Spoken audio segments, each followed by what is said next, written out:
I want to start out with a slightly different tack today. You know, we're used to thinking about the future all of the time and what needs or what should or what will change in the future.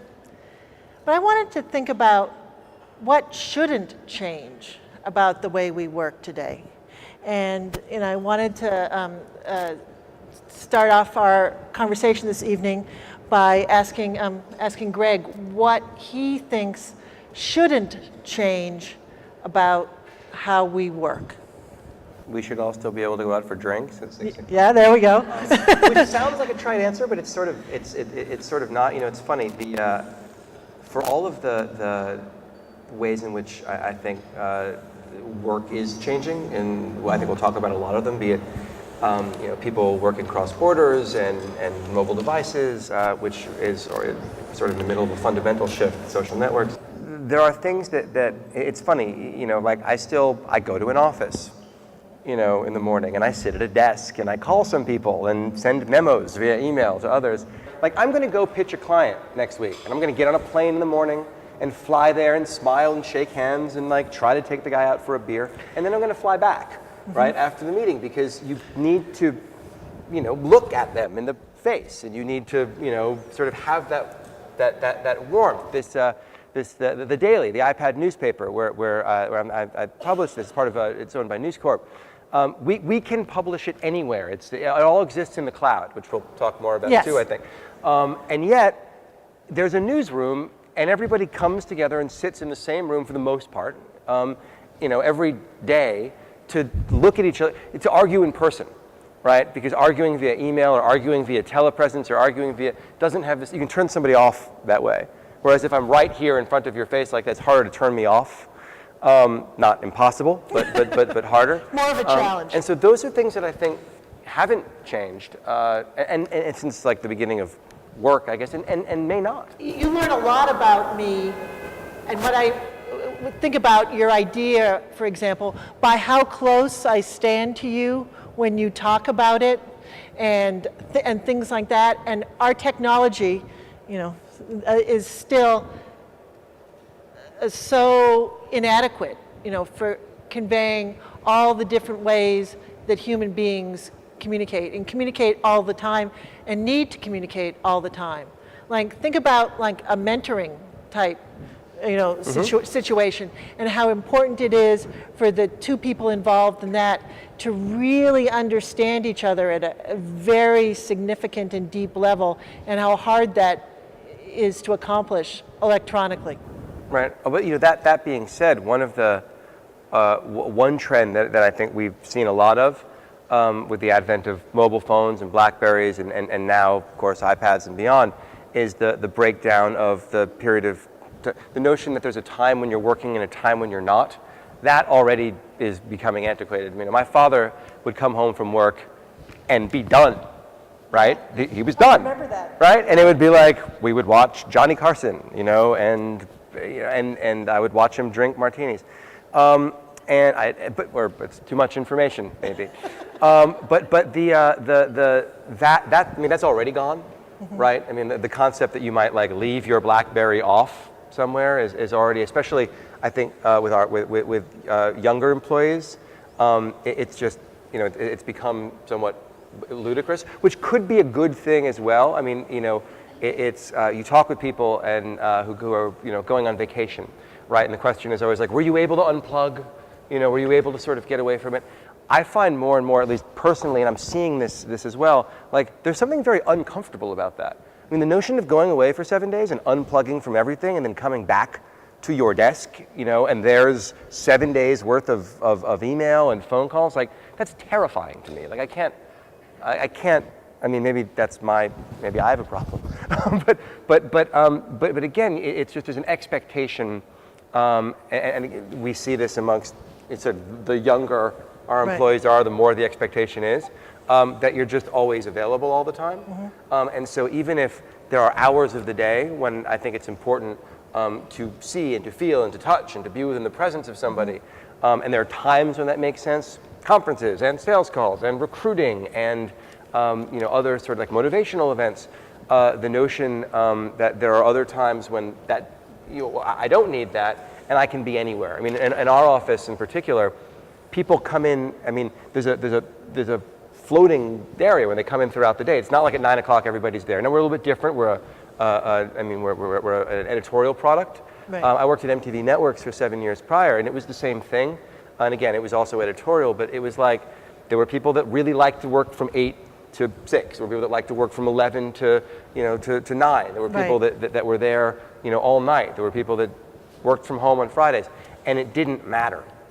Because we all had the tools of work, the computers, the cell phones, the IM, the communication, wherever we were. So we didn't have to be in a space for that. We were in the space for other reasons. Right. I don't know what those other reasons were, but I assume you do, because you studied it. That's right. There's 3 really interesting things I'd like to pick up on that you said. First, I think it's really interesting to think about like when our dads used to come home and like be done for the day. In that era, it was mainly our dads working and not our moms so much. But because we've always, what we've done for a living has always been such an important part of our self-concept, who we think we are, that I think that even though it used to look like people were like turning off when they came home and things like that, they still were keeping a little bit of that workplace persona about themselves, when they were home. Also, I really like to pick up on what you were talking about working in different places at different times, and I'd also like to talk a little bit about control and options that people have today. I know in the context of both physical design and your life in general, it's really important for people to feel that they're in control of their own destiny. For example, in workplace design, when people feel that they have some control over the experiences that they're going to have in a space, all sorts of good things happen, like their job satisfaction goes up, and with that improvement in their job satisfaction, there's improvement in their their productivity. Although I sort of hate to use that term anymore, I guess I should be always saying performance, because in this kind of knowledge economy, productivity really isn't quite the right term. And I also want to pick up another idea from what you were talking about working anywhere. I think when we're thinking about a true knowledge worker who needs to concentrate, companies have to be very careful when they think about that person doing all that concentrated work someplace beside the workspace, the office. Because first of all, you make the big assumption that they have some other place where they can actually go and concentrate. Right. And a furniture maker who's based in the suburbs, or a planning company based in the suburbs. Like people who live in suburban homes often have rooms in their homes or part of their basement or something that they can turn into a home office. But that isn't true for people in big cities or in different parts of the world, or things like that. So first, when you sort of decide people will concentrate someplace besides the office that you're maintaining, you've made just a big assumption, right there. And also you have to think about the fact that when people are doing that very important part of their job, which is concentrating, separate from the other people that they work with, they tend to think more individually about that work and less like as a teammate, which could have to do with bonding to the firm ultimately, and has all sorts of repercussions when people are doing an important part of their job outside the workplace. I think it's interesting when you walk through large open offices, right, where everybody's just sitting in one room. How many people have headphones on? Yeah. I've been in offices where it's like a hive, like just lots of people, everyone's sitting around, everyone's in, sometimes they're sharing long desks, or sometimes and everyone's got giant headphones on. And it's this weird sort of quiet of the keyboards, especially engineers, the keyboards tapping, right? And you're like, they're not idea sharing. I mean, maybe they are at other points, but Or they're like, emailing each other. yeah, well, they're all on IM, right? And Yeah, they're all exactly. sort of chatting back and forth. But it's it's funny because we recently designed an office. We moved into a new office, and that big question as to how many closed offices versus open offices, and what type of worker needed what type of space. We didn't have the luxury, like Google will have like a thinking room and a talking room and a sitting but not thinking room, and like a meditation facility. Like, don't you like the pictures of Google Zurich where people are in the recliners looking at the fish tanks? Is that real? Yes. I mean, do people really actually use Well, I don't know if those? they actually use it, but it's I always actually a figure real they just place. put them up for the pictures, Well, and there's then that. the dogs sleep on that or something. It's Well, what kind of process did you go through to decide what kind of workspaces you would create for your employees? we talked to lots of architects, actually, but it was. I mean, What did the architects say to you that was valuable as a future user of the space in terms of planning? They talked me out of blue walls and into green. Okay. For one, no. What we did is we sort of polled. I mean, it was funny because the company has about 130, 40 people now.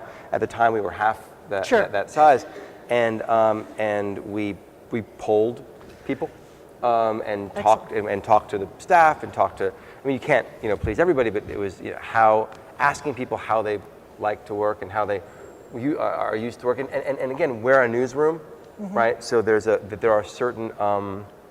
There are certain ways that a newsroom sort of just tends to work. People that have had a lot of experience doing that, where literally the information flows from one side, to the other, where you've got a big video studio, and then you've got people who are reporters who are reporting stories, and that kind of flows through the copy desk, and that goes into the designers, and the designers, sort of put it out, and then there's the editor-in-chief who sort of sits at the end, but then has a desk, in the news staff as well. And there are some tenets of that.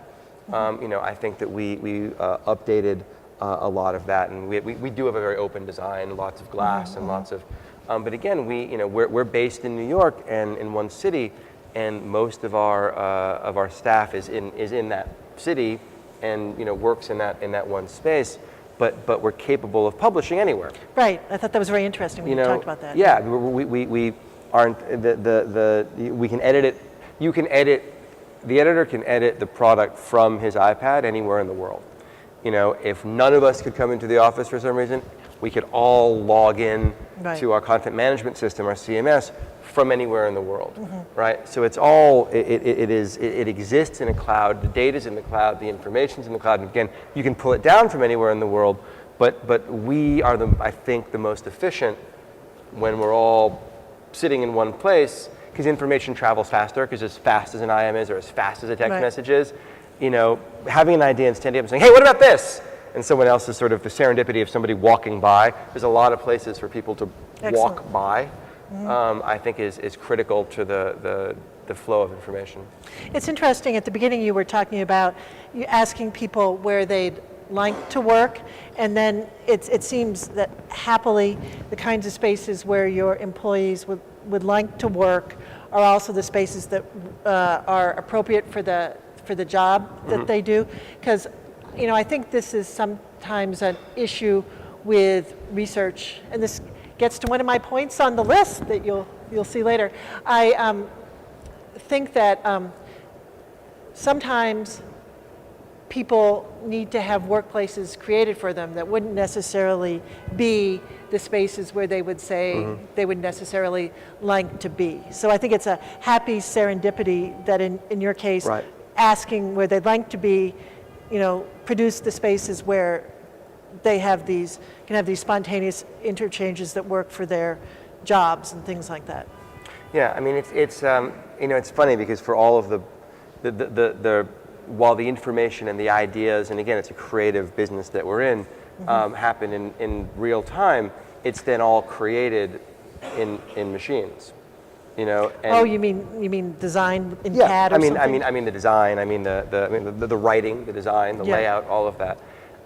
And you see a lot of other organizations that are much larger than ours, using new tools to collaborate. In fact, it's one of my trends on the list. Is the notion that we wouldn't be talking about the future. You couldn't talk about the future without mentioning social networks.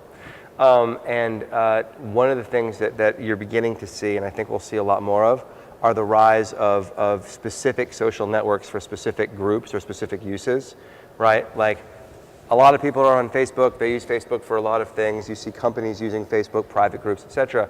There have been attempts at this company called Yammer that does this, but there's others that are in the works or that are sort of gaining steam that allow people to form work groups online and work groups virtually, because it's just frankly an easier way of communicating certain types of information to large groups of people. News Corporation has but like more efficient. It's more efficient. Right. News Corporation has something called Our News, which is a social network around all of News Corp's, tens of thousands of employees worldwide.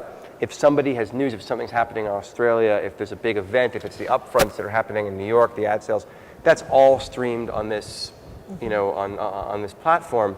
I can go on and say, I'm working on an iPhone app, right? And I've got a question about I question about how I tie this thing into that thing, or how do I integrate? Does anyone have a contact at this company at Twitter? That will go out to everybody in the organization who can come in and check into that and respond to me. It's all private, and then it's all part of that company. But private social networks, the ability to post and to share and to also, we're seeing a lot more, not just posting and sharing. Is that mainly knowledge management? Yeah, a lot of it's knowledge management, but what's funny is it begins to bleed into socialization as well, right? Which is that, like, at work, people do silly things at work, and they hang out with each other and date each other and practical jokes and that sort of stuff. But that now can also exist in these social networks, right? So that kind of fraternity that is created by being there in person, you see happening on Facebook on a large global scale. It's interesting to see that happen on a smaller, more corporate scale as well. Yeah, what kinds of differences do you see in the intra-firm nets versus the inter-firm nets? Less drunken photographs and nudity is probably the obvious one. Yeah. But there's more structure, I would say. Internally. There's places where you go to learn about benefits, and there's places where you go to see company news. But I'm thinking about in terms of project-related aspects of them. In terms of people, well, it's funny. I think the short answer is I don't yet know the tools that are going to come for that sort of project, but project management is part of that. It's one thing, like on a Facebook group, I can post something, you can post something. On a Google group, I can post something, you can post something. It's sort of an open forum. It's not project management. Google tried to do this with something called Google Wave. That was didn't really work out, but that was the right. That's the right idea. I was actually talking to someone, and they were trying to manage all of these different flows of information just for a project they were working on, and they were like, I've got all these emails that are coming in, but then I've also got all these IMs that we're dealing with that I'm trying to capture data from, and I want to post these designs that everybody can go see. I wish that was all in one place. And he sort of paused and goes, Jesus Christ, I just asked for Google Wave, didn't I? It's like, yeah, no, you did. And I don't know, frankly, I don't know. It was overly complex, I think, and not entirely clear how to use that product. Sure. And Google sort of later took it down. But I think that was the right idea, right? The notion of lots of different inputs, lots of different signals that you're trying to manage from lots of different places, and how do you best sort of segment them from each other? Right. And the broad stroke is, my social is here and my work is here, right? Except that those are not always so different. Right, exactly. Right? They merge together. They merge together, and so the tools to be able to build in stuff like project management or budgeting, right? Or there's an interesting concept for crowdsourcing bonus pools in an office, right? The notion being that, like, every month there's a bonus and somebody's going to get X amount of money. You, the employees, will vote on who that should be, right? It's like a tip jar. Right, yeah, and you split it up. You earn social capital, and your colleagues say, right, it's going to go to Bob because of that awesome thing that he did in the whatever project, and it's going to go to Frank, and it's sort of posted up there.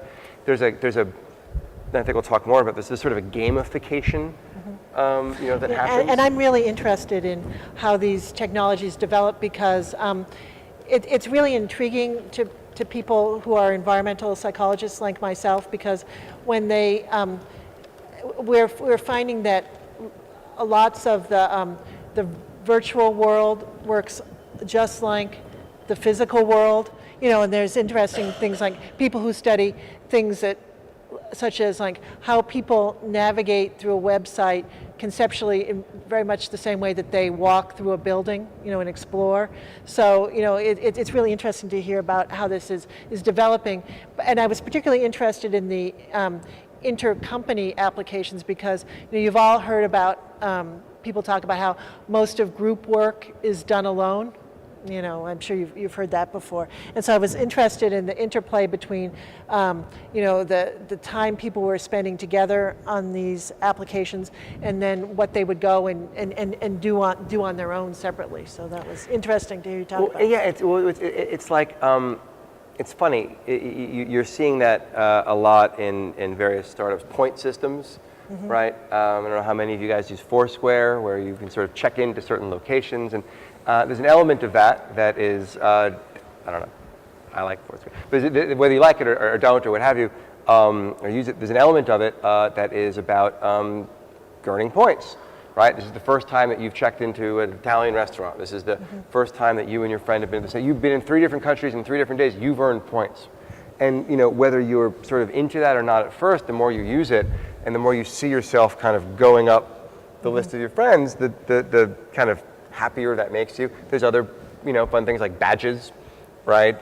Where if you, if you're at the Pride Parade, there were 1,000 people that were there. It was a super swarm. I got the super duper swarm, whatever. I got a special badge for that, or a restaurant that you. I love when people talk about stuff like that because it reminds me so much of things that are important in the physical world, like workplace personalization, and how important that is for like job satisfaction and organizational commitment and things like that. So when you talk about things like that people earn electronically that indicate who they are to others and to themselves. And people I think that's so important. And people fight hard to be the mayor of a certain location or a certain restaurant. And when I lost my mayorship of Bluefin, I was very upset.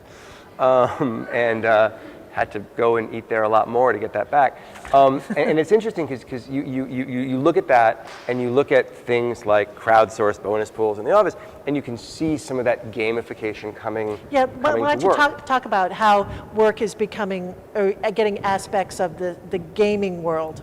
Well, the one driver of this, I think, is that there's a tremendous amount of transparency, sort of both in the world we're seeing more and more of, but also on the corporate level, where the concept of these people are the bosses and they know what's going on, and these people know a little bit more, and these people know a little bit less, and these people know a little bit less, all the way down to the folks who are that there are a lot of organizations, again, especially digital organizations, startups, where that is wiped away. And as a psychologist, I don't see that being wiped away, but I see some of the traditional expressions of that, disappearing. Like there's a really interesting story about Alcoa, and this story took place so long ago that actually there were ashtrays in the cubicles at Alcoa. So Alcoa designed a new workspace, and everybody was supposed to have the same exact cubicle,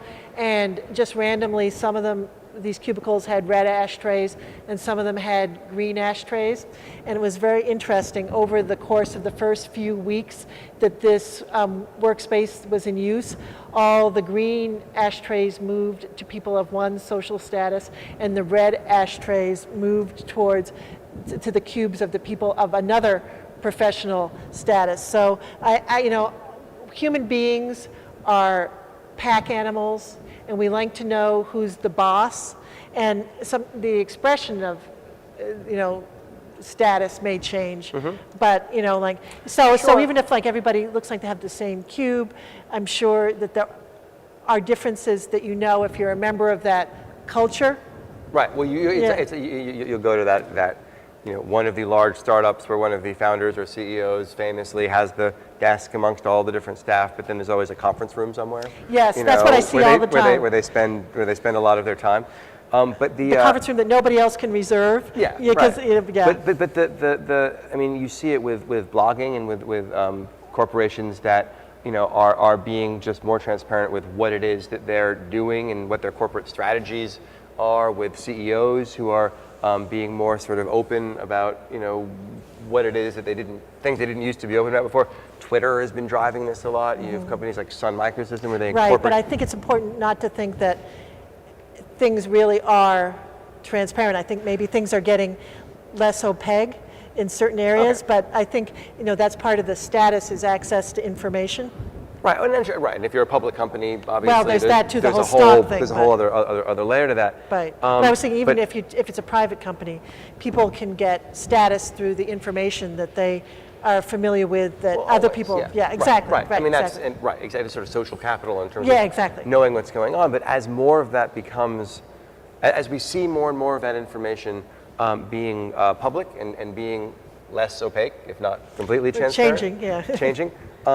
Other ways of keeping score, I think become important. And I think this is why, like, if you're designing a space for an organization, you have to really get into their culture, because all these ways of keeping track are really important to the people who work in a space, and they're hard to know if you're a designer.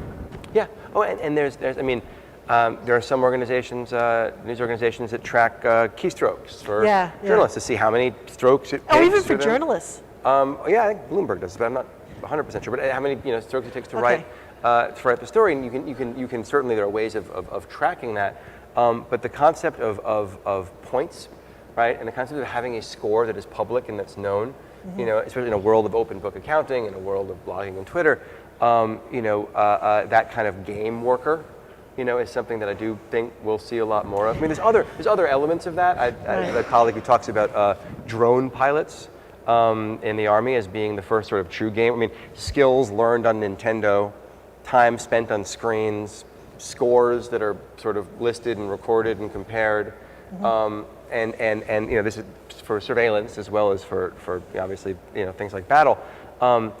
How that makes its way into the sort of larger and civilian workplace, I think is going to be very interesting over time. And I think it's interesting to think about another ramification of what you're saying, which is the sort of merging of more strategic type thinking with more tactical type thinking. Like, I would think a lot of work that journalists do would be what we would popularly conceptualize as creative.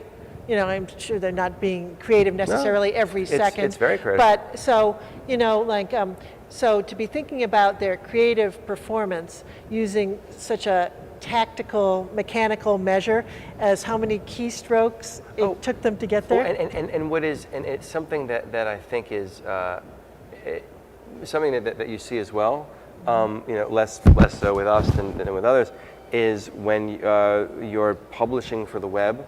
Okay. Right, and again, we publish for the iPad. It's sort of a different model. But when you publish for the web, the focus on uniques and the focus on page views and the focus on, every author, every writer for, Huffington Post or what have you, keenly aware as to how much traffic they're driving, right? And in many cases, rewarded on how much traffic they're driving. They know that this type of story drives this much traffic. That type of story drives that much traffic. Louis Dvorkin from Forbes.com just wrote an article about this, about tracking all the data on Forbes and how he goes around with his, and he's a really he's a great guy. Goes around with his Android small Android phone with, and it's a great piece too. It's on Forbes.com this week. Android phone tracking every stat, every tiny little blip of exactly what articles are driving what. All of his authors have their own. Does he have in his algorithm some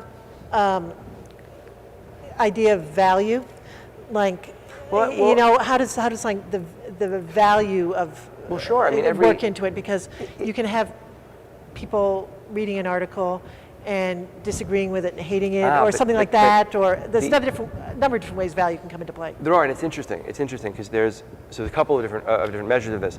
The most sort of, I'd say, basic baseline quantitative measure is I sell ads against it, they sell at a price, And that's just based on raw numbers of click-through. Based on raw numbers of click-through. So if you're driving 1 million page views and I'm driving, 1,000, you are that many times better than I am. 1,000 times better. Right. Yeah. And that should, as my job to drive more page views, scare me, right? Into doing more. But there's another element to this. And again, I'm just beginning to see companies, startups who are addressing this, which is brand sentiment, right? Which is a much more sophisticated concept. Right, which is much more sophisticated content, much harder to It's like judge. measuring performance now instead of productivity. Right. So yes, people are reading the article, but it turns out they all hate what you're saying. Now, there's a degree to which, from a business perspective, you're like, that's okay, right? Because they're still reading it. I'm still serving ads against them. That's fine. If you're trying to build a brand against that, it's a lot more difficult. Exactly. And it's much harder to measure because you have to sort of ask someone, do you like this or not like this? You have to ask someone to sort of choose, they do those tests, at MTV we used to do where you'd show someone a TV show and they'd push the, the green button if they liked it and the red button if they didn't, and they'd come out and it'd have a score. Right. And it's harder to ask people to constantly be doing that for articles they're looking online, but you can track sentiment on Twitter, you can track sentiment on Facebook, you can find what they're saying, and there are some companies that do a very good job of that now. Again, it's still an art more than a science, right? They do this, we work with our agency, Barbarian Group, does this for us, right? They can track this, these are the positive things people are saying about your online, these are the negative things, and we can sort of see where sentiment is. But again, it's not perfect. Right. But again, we have a control panel, and every week we look at the control panel and sort of see where we are across that. And it's very interesting to see as that personalizes, and as that moves beyond. The examples that I'm talking about are for web publishing businesses. They're for web traffic. They're for what people are saying on Twitter or on Facebook, on Foursquare. But as that moves more into the mainstream, and as that moves out of web publishing and into car manufacturing, I think it's I think that's going to be a really interesting step, because I think ultimately there's going to be some sort of merging between, like, when I think about how to determine the performance of a place and you try to determine the value of an article, I think we're going to find that we have common concepts that are important to us. Yeah. Oh yeah. I think it was Dale Carnegie who had the story of I believe it was an ironworks factory, and what would happen is the night shift would make X amount of pieces, right? And then they'd record, we made 5 of these, 50 of these, 25 of these, and the day shift would come in and try to beat that, and then they'd write it down. Right. And the night shift would see what the day shift would do, and they would come in and they'd write it down. And the story's told as a way to sort of talk about motivation and what have you, but it's competition and it's scorekeeping, right? It's done, at the time. But unfortunately, those were in the good old days when there was something readily available to count. Right. You could count it, you wrote it on a piece of paper and somebody saw it, and you were all working on making this one thing. And, I think you really, what we're starting to see is, the exponential growth of that, right? Things that had been kind of more uncountable, now finding ways to count, finding ways to record and to display publicly. Now, we've had a chance, like I led off by asking basically what shouldn't change about the workspace. And as we move further along in our conversation, I think it would be interesting to talk about what we would hope would change as the world goes on. And I can lead off while you think about this for a moment. Something that I've seen happening in the workplace recently is sort of a lessening of respect for the worker and their psychological needs, for recognition of various sorts, for feeling valued, that kind of thing.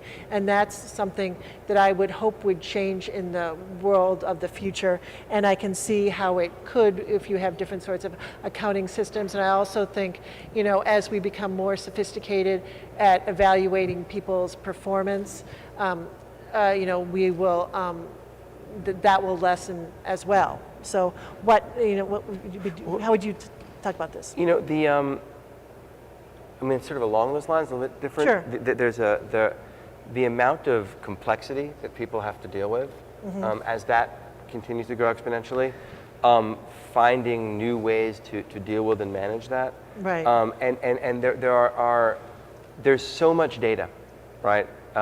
It's Eric Schmidt spoke on Google. I spoke recently. On the list? It's on the list.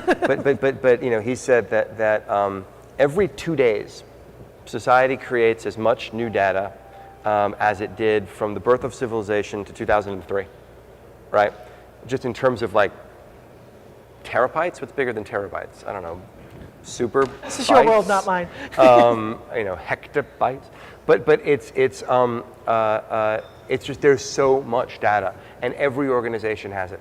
You know, and when you look at a Nielsen report for a TV show, or you're doing, you know, segmentation of groups, you know, there's so much data. There's data about individuals. There's data about sales. There's data about just sort of, you know, products. You know, finding ways to manage that. Right, and I see repercussions for this in the physical world that are things like in environmental psych, we talk all the time about something called information load. And when we're talking about information load, we're not necessarily talking about gigabytes of data, but as much as like this. So it's of sensory inputs you're getting from the world around you. And in order to keep people on an even keel, because we all have only so much mental processing power at our disposal. When people are getting bombarded with information, as in the way you're talking about, you need to take stimulation out of the environment in which they find themselves, because otherwise, you know, you find them after a few days like sitting in the corner just shaking. You know, that doesn't do anybody any good. So, but also the new tools for visualization of data. Right, they're going to help a lot. And they already are. I mean, I happen to think we're sort of entering a great age of data visualization. Right. You know, infographics, wildly popular. Those great little, you know, things that sort of. Do you look at the Fast Company one every day? I look at the Fast Company one. The Fast Company circulates an infographic every day. They're often very clever. You know? Yeah, right. And what's interesting is you can go from the, like, you know, how you go from the one designer making something really cool and clever out of this piece of information and data to how do you do that? How do you kind of, how does a designer create a way to automate that and show that sort of as it changes through time? I mean, it's an amazing skill set, the sort of data visualization, you know, and being able to really parse data, to know what to look for, to know how I mean, it's like it's the oldest sort of visual display of quantitative information is like the Tufte. It's obviously I love Tufte. It's a big, you know, it's a big thing, but it's entered the mainstream in a really big way, right? And I think it has to, because, as you say, there's so much information people are exposed to. Unless they can process some of it visually, they'll just be overpowered that much faster. Right, that's right. And this is across, I mean, it's, you know, law firms that are doing discovery and have, you know, more data than they know what to do with. Instead of having associates sit and reading every word and trying to figure out, okay, so you can have a computer go through and try to find patterns. And then there's the visual way of doing it, right? Where you're actually having visualized the data you're looking for, you can look for, you know, and see patterns in that. I mean, I was looking at some Prism data when you segment your audience into various, you know, like categories. Demographic groups. It's demographic groups and psychographic groups, and each one has different colors. You know, and it's a lot of words to read, right?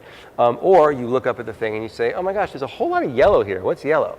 And oh, yellow is this one group. Oh, isn't that interesting? We clearly over-indexed there. Yeah. You know, I mean, that's the type of skill set. The skill set to be able to create those, both again from a consumer point of view, but also as a way of doing work, is very interesting, and we see growing. I think that's going to grow in sort of leaps and bounds over the next few years.